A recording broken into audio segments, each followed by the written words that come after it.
시간 우리 가운데 주시는 하나님의 말씀은 고린도후서 9장 8절 말씀입니다. 고린도후서 9장 8절 우리 한 절 같이 같은 목소리로 함께 봉독하도록 합니다.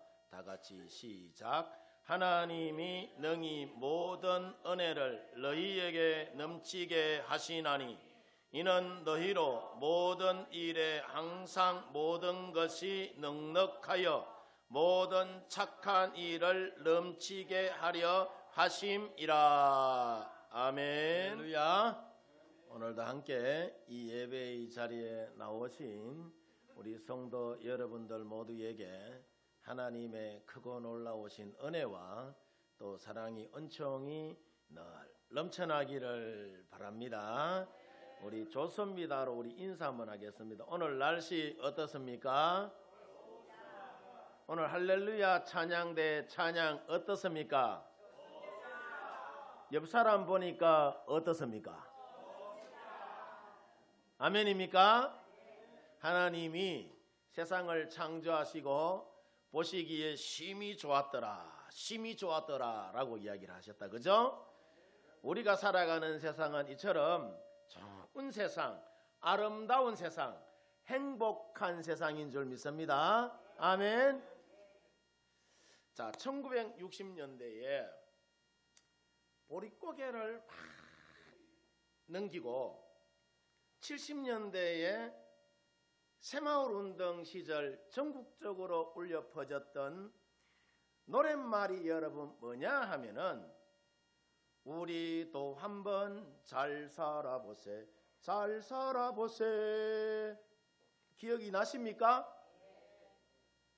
이처럼 잘 살아보자는 말로 상징되는 것이 돈인데 언제부터인가 모르게 우리나라 사람들에게 있어서 이 돈이 건국 이념처럼 되어버려가지고 오늘날의 대한민국을 만들어 세계에 손꼽히는 발전된 그런 나라가 된 것은 우리가 부인할 수 없는 사실이지만은 또 반면에 돈이라면은 무슨 일이든지 하는 나라가 되어서 한편으로는 좀 씁쓸하기도 합니다.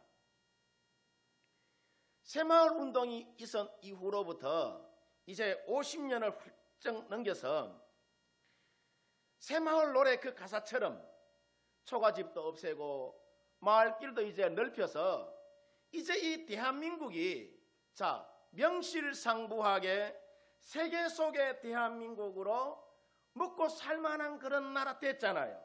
맞습니까? 그럼에도 불구하고 우리 인간의 욕망과 욕심이 끝이 없어서 그런지 몰라도 지금의 우리 대한민국 사회를 보면은 물질 만능주의가 온 세상을 압도하고 있습니다. 뉴스만 틀면은 사람들이 돈 합니다. 그냥 정치인도 돈 하고 기업인도 돈 합니다. 그냥 한국에 머물렀던 영국인 저널리스트 기자가 우리 한국 사회가 이루어낸 엄청난 이 경제적인 기적 뒤에 가려진 그러니까 믿기 힘든 온갖 부작용과 그 희생을 빗대어서 이 사람이 책 한 권을 여러분 집필했는데 그 책 제목이 뭐냐 하면은 기적을 이룬 나라, 기쁨을 잃어버린 나라예요. 제가 이 제목을 보면서 고개가 끄덕여질 만큼 기가 막힌 여러분 표현이라 그렇게 한번 생각해 봤습니다.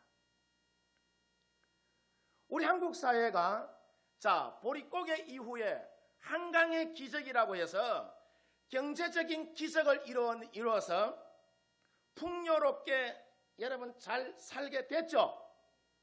잘 살게 됐지만은 반면에 삶의 기쁨을 잃어버린 큰 희생을 치른 우리에게 딱 맞는 제목이 아닌가라고 여러분 여겨집니다.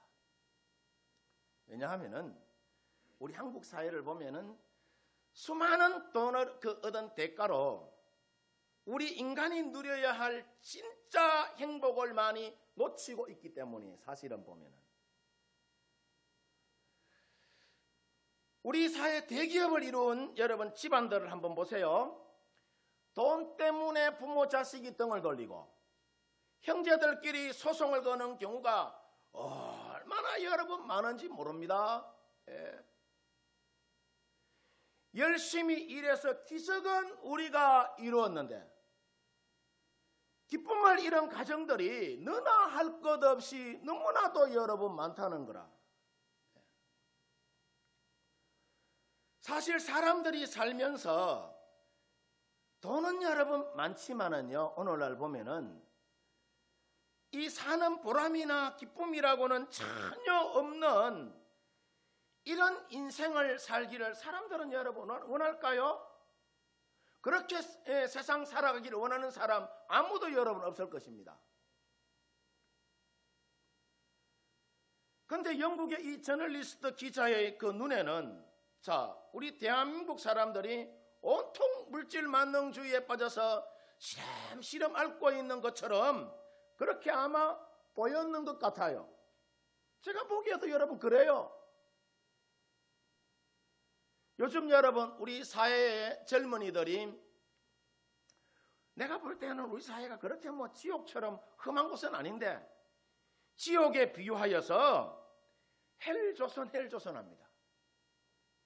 왜 그러면은 이 젊은이들이 헬조선 하느냐?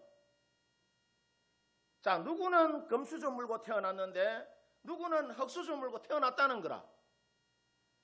이 젊은이들이 보기에 우리 사회가 공정하지 못하여서 그만큼 살기 어려운 시대라는 거예요. 그래서 헬조선 하는 거예요. 우리 기성세대들이 이것을 여러분 바꿔야 한다는 사실을 너무나도 잘 알고 있지만은요, 과거의 우리 기성세대들과 오늘날의 여러분 우리 젊은이들을 비교해 봤을 때에 저는 여러분 어떻게 생각할지 모르지만 저는 이렇게 생각합니다. 사고와 인식의 차이가 아닌가라고 여겨져요. 무슨 말이냐 하면은 1950년대 6.25를 겪고 60년대 보릿고개를 겪은 세대와 오늘의 우리 젊은이들을 비교해 보면 어떻습니까? 오늘을 사는 사람들은 그나마 여건이 굉장히 좋은 세상 속에 삽니까 안 삽니까? 살아요, 사실은. 그럼에도 불구하고 인생의 목표를 오로지 돈 버는 일에만 두는 사람들이 아직도 여러분 우리 사회에는 너무나도 많다는 거예요. 살면서 우리 인간이 추구해야 할 가치가 여러분 꼭 돈만이 아니에요. 장애인을 위한 복지와 후손들에게 물려줘야 하는 건강한 여러분 이 생태계와 또 사회적인 약자에 대한 인권 보호와 또 보존해야 하는 문화유산과 사람은 누구나 존중하고 배려하는 삶의 그 질에, 그러니까 우리가 가치를 둬야 함에도 불구하고 사람들이 끊임없이 돈에 여러분 중독이 되어서 돈 한단 말이에요. 그래서 돌아버리는 거예요. 2014년 4월 16일에 우리나라에 어떤 일이 있었느냐 하면은 엄청난 사건이 일어나죠. 세월호가 여러분 침몰합니다. 왜 세월호가 침몰했느냐 하면은 여러 가지 이유가 여러분 참 많이 있지만은 가장 큰 이유가 뭐냐 하면은 돈 때문에 여러분 침몰한 거예요. 사실은 보면은. 대체로 배가 6,000톤급 이상이 되는 대형 선박의 경우에는 배 밑에 배의 안전을 위하여서 평행수라고 해서 물을 담아야 돼요. 평행수를 담아야지 아무리 파도가 치고 바닷물이 험하게 여러분 출렁거려도 배가 균형을 잡고 안전하게 잘 운행하는데 7톤급에 육박하는 이 세월호는 돈 좀 더 벌어먹을 목적으로 평행수는 기준치의 4분의 1만 싣고 4분의 3을 승객과 화물로 여러분 채웠단 말이죠. 배가 온전하겠어요? 그 결과 어떻게 됐냐? 배가 침몰하여서 304명이 바다에 빠져서 죽음을 여러분 맞이하잖아요. 그 중에는 아직 꽃도 피워보지 못한 꽃 같은 안상단원고 2학년 250명이 여러분 있었어요. 자, 이것을 보면서 온 국민이 가슴을 치며 애통해했단 말이에요. 뭐 때문에 일어난 사건이에요? 돈 때문에. 돈 좀 더 벌겠다고. 해서 디모데전서 6장 10절을 여러분 보면은 사도 바울 선생이 뭐라고 이야기하느냐? 돈을 사랑함이 일만하게 뭐가 된다? 뿌리가 되나니 이것을 탐내는 자들은 미혹을 받아 믿음에서 떠나 많은 근심으로서 자기를 만다고 하죠? 찌른다라고 이야기를 해요. 무슨 말이냐면은 사람이 돈 때문에 망하는 인생 산다는 거예요. 욕심이 잉태한 적 죄를 낳고 죄가 장성하면은 사망을 낳는다라고 이야기하잖아요. 우리나라가 세계적으로 아주 뛰어난 것도 여러분 많이 있지만은 부끄러운 타이틀도 여러분 몇 가지 가지고 있습니다. 세계에서 우리나라가 교통사고율 1위, 이혼율 1위, 자살률 1위, 또 아이들 수출하는 입양률 1위입니다. 몇 년 전에 미국의 국무부가 발표한 국제 입양 보고서에 따르면은 해외에서 미국으로 아동을 입양 보낸 1위 국가가 누구냐? 대한민국이에요. 위가 누구냐? 필리핀. 3위가 우간다. 4위가 인도. 5위가 에티오피아인데 대한민국이 대한민국 밑에 있는 2, 3, 4, 5등까지 이들 나라에 여러 번 비하면은 경제적인 수준이 얼마나 높은지 모릅니다. 예. 굉장히 잘 삽니다. 근데 해외 입양 1위를 하고 있어요. 참으로 여러분 부끄러운 모습 아닙니까?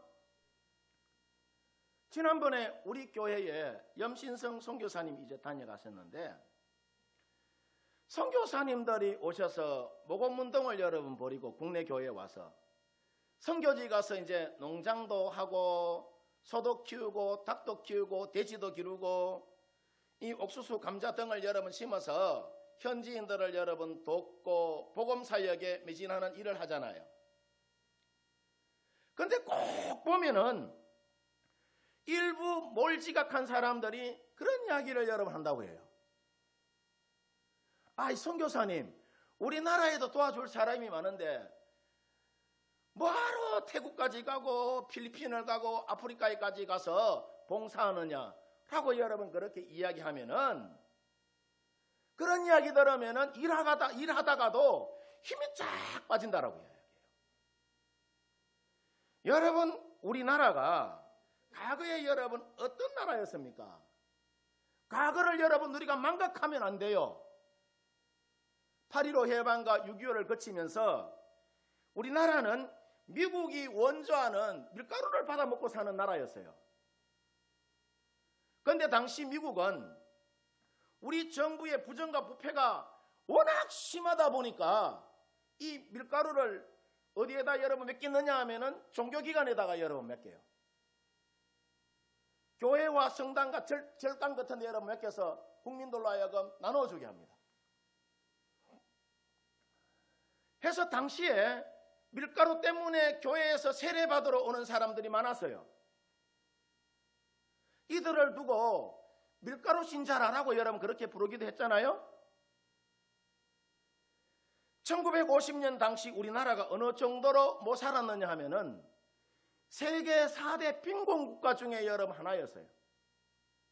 그러니까 지금의 아프리카 나라보다 훨씬 더 못 사는 나라가 우리나라 대한민국이었어요. 한국 전쟁이 끝나고 1953년 국민 1인당 소득이 67달러밖에 안 됐어요. 세계에서 가장 못 사는 나라가 우리나라였단 말이라. 그 배고픈 시절을 다른 나라에 원조로 겨우 이제 버티고 지금은 국민 1인당 소득이 2024년 그러니까 인구 5천만 명 이상 되는 나라들을 여러분 기준으로 해봤을 때에 GNI가 그러니까 국민 1인당 소득이 36,132달러예요. 일본보다 한 단계 더 높아요. 우리나라가. 일본은 7위, 우리나라는 6위예요. 이 정도로 여러분 잘 살게 됐으면은 우리보다 못한 나라에 나누어 주는 것이 당연할까요? 안 당연할까요? 더군다나 우리는 신세도 졌는데 우리가 태국과 이 아프리카의 이디오피아와 소말리아 같은 나라는 자 6.25 전쟁 때 우리나라에 파병까지 해준 나라예요. 이런 나라를 여러분 우리가 돕지 않고 예면하면은 여러분 양심도 없는 것이죠. 그렇죠? 지난번에 염신성 선교사님이 그 현지인 교인들 한 12명 데리고 우리 교회에 오셨어요. 그래서 제가 여기 운천에 태국 타이 전적비 거기 제가 모시고 갔었어요. 그 모시고 가니까 얼마나 자랑스러워하는지 몰라. 자기 나라 군인들이 여기 기마 전투에 가서 1,400명이 여러분 죽었어. 1,396명인가 죽었어. 네. 정말 자부심을 갖더라고요. 네.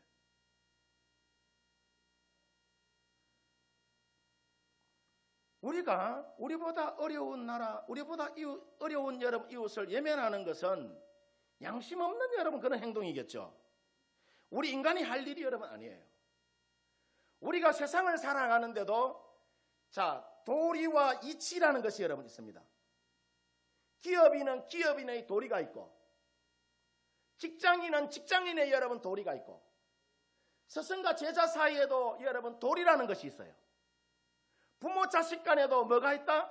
삶의 도리라는 것이 여러분 있습니다. 우리가 이 시대를 살면서 사람다운 도리가 무엇인지 모르고 사는 사람들이 너무 많아서 참으로 여러분 안타까울 때가 많습니다. 세계에서 제일 잘 사는 나라들만 모여있는 경제협력개발기구를 두고 OECD 국가라고 이야기해요. 그 국가들 중에 가난한 나라를 돕는데 가장 인색한 나라가 어느 나라냐? 미안하지만 대한민국입니다. 해외 입양도 대한민국입니다. 부끄러운 여러분 불명예를 우리가 안고 있어요. 2017년 한국 사회에 장애인 문제를 여러분 생각하게 하는 한 장면이 여러분 있는데 그것을 보고 참으로 여러분 경악을 금치 못한 적이 있었습니다. 서울 강서구 가양동에 들어설 장애인 특수학교 건립을 둘러싼 갈등이 여러분 있었는데 지적 장애아를 둔 이 학부모들은 자녀들이 다닐 수 있는 특수학교를 설립하게 해달라고 요구했고 또 지역 주민들은 특수학교는 혐오시설이라면서 우리 동네에 쓰레기 처리장이 들어오는 한이 있어도 장애인 특수학교 건립은 안 된다면서 그 색에 반대합니다. 이 갈등이 여러분 좁혀지지 않자 학부모들이 무릎을 꿇고 잘못한 일도 없는데 눈물까지 흘리면서 호소합니다. 이것을 보고 심지어 어떤 사람은요 그런 이야기를 해요. 우리 동네 핵시설은 들어와도 장애인 시설은 절대 안 된다라고 이야기를 해요. 이것을 두고 우리가 님비 현상이라고 이야기해요. 님비 현상. 무슨 말이냐면 우리 집 앞마당에는 안 된다는 거라. 다른 데는 해도 아무리 공공의 이익이 도움이 된다 하더라도 자신이 속한 지역이 이롭지 못하면은 자 반대하는 이기적인 행동을 두고 님비 현상이라고 이야기해요. 주로 여러분 이 님비 현상이 서래기 소각장이나 공동묘지나 방사능 핵폐기장과 같은 혐오 시설을 반대할 때에 이런 용어를 여러분 사용해요.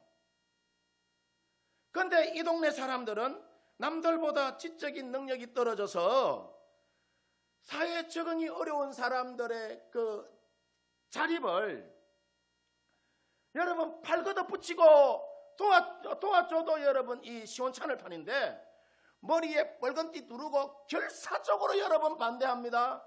이유가 뭐냐? 이유가 여러분 뭘까요? 집값 떨어진다고. 돈 때문에 결사적으로 반대하는 거예요. 이런 것을 보면은 여러분 돈 때문에 사람의 도리를 포기한 전형적인 모습이 아닌가라고 여러분 여겨져요. 우리가 북유럽의 핀란드라는 나라를 보면은 그 나라의 건국 이념이 뭐냐 하면은 나눔입니다. 한국과 비슷한 역사의 길을 걸어온 이 핀란드는 12세기 중류부터 18세기까지 약 650년 넘게 이웃나라 스웨덴의 지배를 여러분 받아요.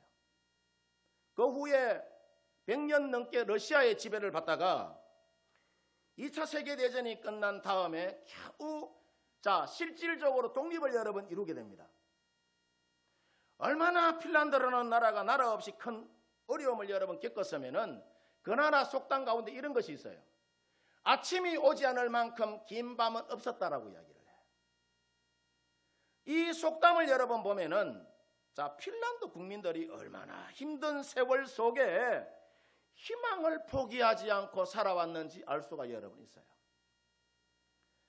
이들은 나라의 독립을 이룬 다음에 어렵게 세운 그 나라를 어떻게 하면은 아름답고 행복하게 이루어나갈 것인가, 세워갈 것인가.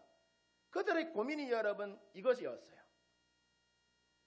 이때 핀란드 국민들이 세운 건국 이념이 뭐냐? 콩 한 쪽도 나누어 먹지 않은 거라. 나눔의 정신이 저들의 건국 이념이었단 말이죠.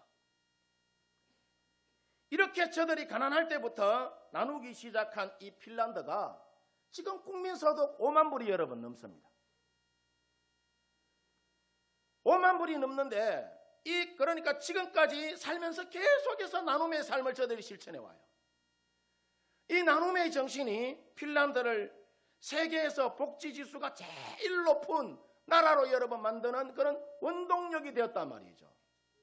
지금부터 7년 전부터 시작해서 7년 연속 행복 지수가 세계 여러분 1등입니다.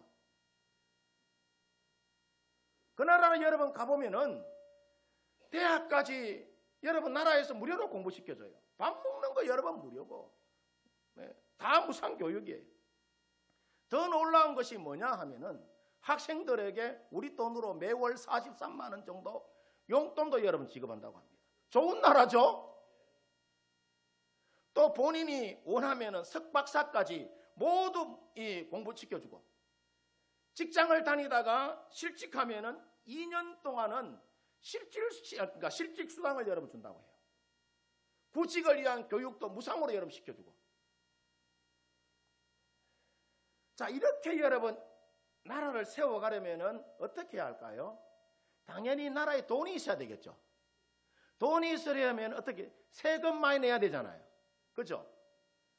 핀란드 국민들은 급여를 한 700만 원 정도 받으면은 급여의 반절에 가까운 320만 원을 세금으로 내는데 아주 그 사람들이 기쁨으로 여러분 낸다고 합니다.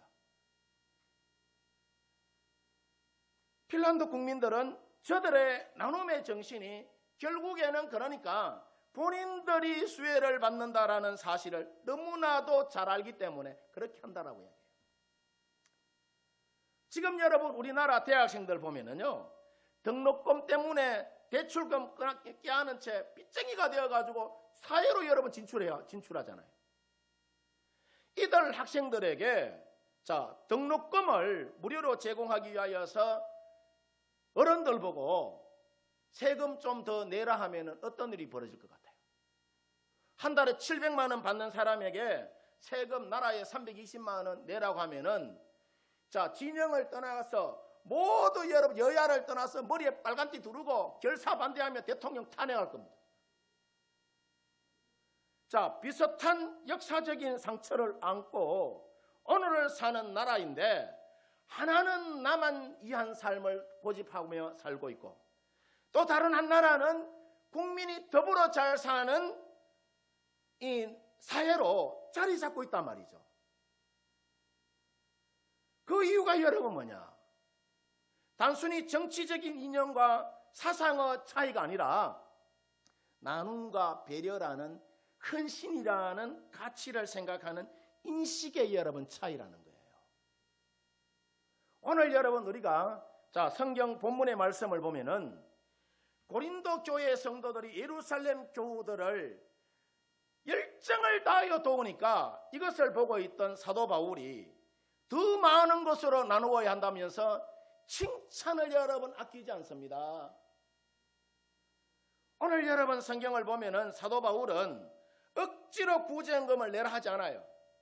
자원에서 하기를 원했어요. 왜냐? 자원에서 하는 것을 하나님이 기뻐하시니까. 이스라엘에 여러분 가보면은 대표적인 두 개의 여러분 바다가 있는데 그것이 여러분 뭐냐 하면은 갈릴리 바다와 사해입니다.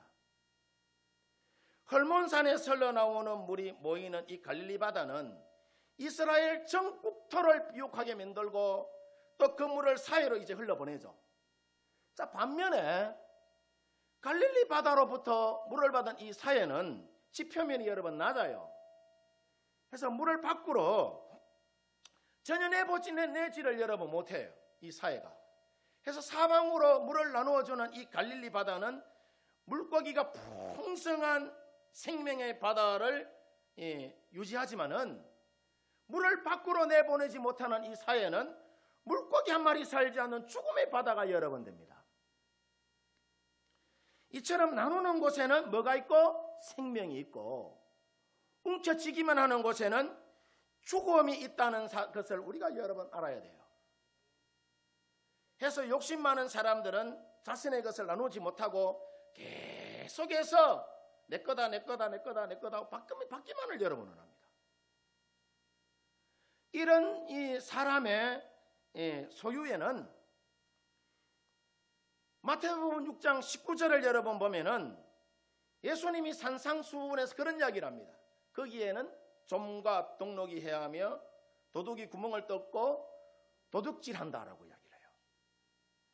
무슨 말이냐면은 우리가 자신을 위하여 재물을 쌓아두면은 땅에서는 좀 먹고 녹슬게 되고 도둑이 뚫고 들어와서 훔쳐간다는 이야기라. 자, 근데 하늘의 보물을 쌓아두는 사람은 하나님 나라의 사역과 불쌍한 이웃을 위하여 자신의 것을 뭐한다? 나눈다는 거라. 그로 인하여서 하나님의 나라가 확장이 되고 우리 이웃의 그러니까 이 얼굴에는 웃음꽃이 피고 자신도 진정한 행복을 여러분 누리게 되는 거예요. 그래서 우리가 행복을 느끼기를 원한다면은 자, 지금 당장이라도 하나님과 이웃을 위하여 자신의 것을 나누시기를 바랍니다. 오늘 여러분 예배 마치걸랑 나갈 때 우리 교회는 밥을 안 주니까 야, 밥 한 그릇 먹으러 갑시다 하고 여러분 식사 대접해 주시기를 바랍니다. 나누는 것이 복이에요. 오늘 이하룡 집사님 떡도 해왔던데 오늘 보니까 50여 명이 이렇게 왔는데 50여 명이 여러분 떡 먹게 생겼어요. 우리 박수로 우리 격려 한번 할까요? 고맙습니다. 감사합니다. 부인 집사님하고 딸이 이번에 요양보호사 시험 합격했다고 떡 냈어요. 얼마나 여러분 감사합니까? 나누시기를 바랍니다. 나누면은 하나님이 복을 다해주세요. 하나님께서 여러분의 것을 자 마중물로 사용하여서 몇 갑절로 여러분 늘려줄지 누가 알아요? 저는 풍성하게 채워주리라 믿습니다. 이처럼 우리가 가진 것을 나누면은 언제나 부유하게 되어서 아낌없이 남을 도울 수가 있고 이를 받는 사람은 오늘 여러분 읽지는 않았지만 고린도후서 9장 11절에 있는 말씀처럼 하나님께 감사하게 여러분 됩니다. 그래서 우리 믿음의 사람들은 내가 선한 일을 위하여서 하나님께 어떻게 기도해야 되느냐? 복을 달라고 여러분 기도해야 되는 거예요. 하나님, 내가 선한 사역을 하려고 하는데 물질이 없습니다. 물질의 풍성함을 주십시오. 이렇게 여러분 기도해야 되는 거예요. 부자 되게 해주십시오. 부자 되게 해달라는 것이 여러분 나쁜 말이 아니에요. 부자가 지원차 여러분 다 움켜쥐고 살려고 하니까 그게 여러분 나쁜 것이지, 나누는 것은 여러분 나쁜 것이 아니에요. 부자 되게 해달라고, 하나님 내 나누기를 원합니다, 부자 되게 해주십시오라고 기도하시기를 바랍니다. 반면에 자신의 욕심을 채우기 위해 남을 해치며 사는 것은, 자, 이것이 하나님의 뜻이 아니기 때문에 하나님 응답할까요, 안 할까요? 응답하지 않습니다. 야고보서 4장 3절의 말씀처럼 구하여도 받지 못하면 정욕으로 쓰려고 잘못 구하기 때문이다 라고 이야기를 해요. 무슨 말이냐? 자신을 위하여 복을 구하거나 자신의 안락한 삶을 위하여서 구하는 것은 하나님이 듣는다, 듣지 않는다? 듣지 않는다는 이야기예요. 늘 나눌 것을 생각하고 이로 인하여 기쁨과 행복의 열매를 맺기를 여러분 간구하면은 하나님이 들으시고 하늘의 신령한 복과 이 땅의 기름진 복으로 하나님은 덧입혀 주시는 줄 믿습니다. 아멘입니까? 그래서 사도행전 여러분 20장 35절에 보면은 수고하여 약한 사람을 뭐하고 돕고 또 주 예수께서 친히 말씀하신 바 주는 것이 받는 것보다 마다가죠 복이 있다라고 이야기를 해요. 그래서 우리 믿음의 조상 여러분 아브라함을 보면은 아브라함은 베풀기를 좋아하는 사람이었습니다. 한 번은 아브라함이 자신의 집 앞에 있는 만물의 상수리 나무 아래에 앉아 있는데, 자, 사람 셋이 그의 집 앞에 당도합니다. 그래서 아브라함이 달려가서 그들을 맞이하고 귀하게 준비한 식사로 대접합니다. 그 세 사람은, 자, 하나님께서 천사 2명과 함께 온 여러분 자들인데, 처음에는 아브라함은 이들이 누구인지 알았어요, 몰랐어요? 몰랐어요. 아브라함은 지나가는 나그네라 여기고 극진한 대접을 해요. 이렇게 아브라함이 나그네를 대접하자 하나님이 이 아브라함에게 몇 가지? 2가지의 여러분 복을 줍니다.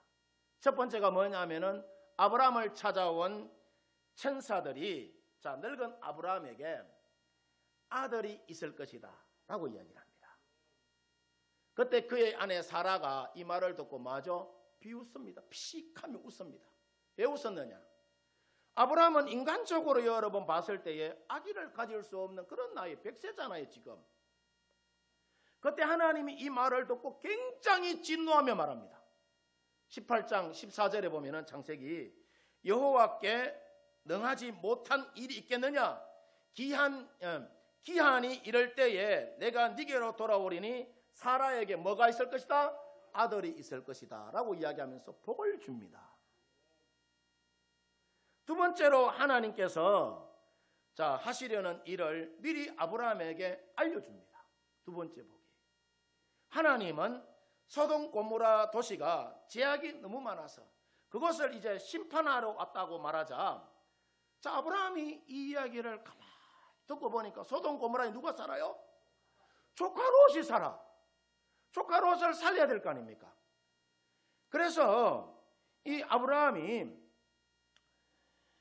소돔과 고모라를 향하여 가는 이 하나님과 이 천사 2사람을 향하여서 쫓아가 가지고, 하나님요, 하나님요, 의인과 악인이 함께 심판을 받는 것은 온당하지 못하다라고 여깁니다. 만약에 저 성 안에 의인 50이 있으면 어떻게 하겠습니까?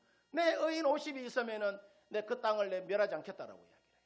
아브라함이 많이 생각해 보니까 의인 50은 그냥 뭐 40명 넘게 생긴 거예요. 그래서 45명, 40명, 30명, 20명, 10명까지 계속해서 애누리에서 여러분 내려옵니다. 결국 그러니까 아브라함이, 하나님, 이 땅에 의인 10명이 있으면 어떻게 하겠습니까? 라고 이야기해요. 좋다. 의인 10명만 있어도 내가 소돔과 고모라를 멸하지 않겠다라고 이야기해요. 그런데 의인 10이 없어서 소돔과 고모라가 여러분 멸망하게 되죠. 조카 대신에 아브라함이 이렇게 강구해서 그런지는 몰라도 조카 롯의 식구 4명을 제외한 나머지 사람들은 다 불로 여러분 심판을 받아서 멸망하여 죽습니다. 이렇게 아브라함이 성김의 삶이, 그러니까 아브라함의 몸에 배어 있으니까 없던 아도 여러분 생겨나고 100세 때 아를 얻잖아요. 하나님이 하실 일을 미리 알려줘서 조카로 또 구하게 됩니다. 오늘 여러분 장황하게 많은 이야기를 했는데 중요한 것은 뭐냐? 우리가 섬기고 나눔의 삶을 살 때에 하나님이 복을 주시고 하나님이 나 개인의 삶뿐만 아니라 우리 이웃도 나라도 잘 된다는 이야기예요. 아멘입니까? 바라기는 우리 성도님들 모두가 나눔의 삶을 실천함으로 인하여서 이 땅 가운데 하나님 나라를 강건하게 여러분 세워가기를 주의 이름으로 축원드립니다. 축원드립니다. 기도하도록 하겠습니다.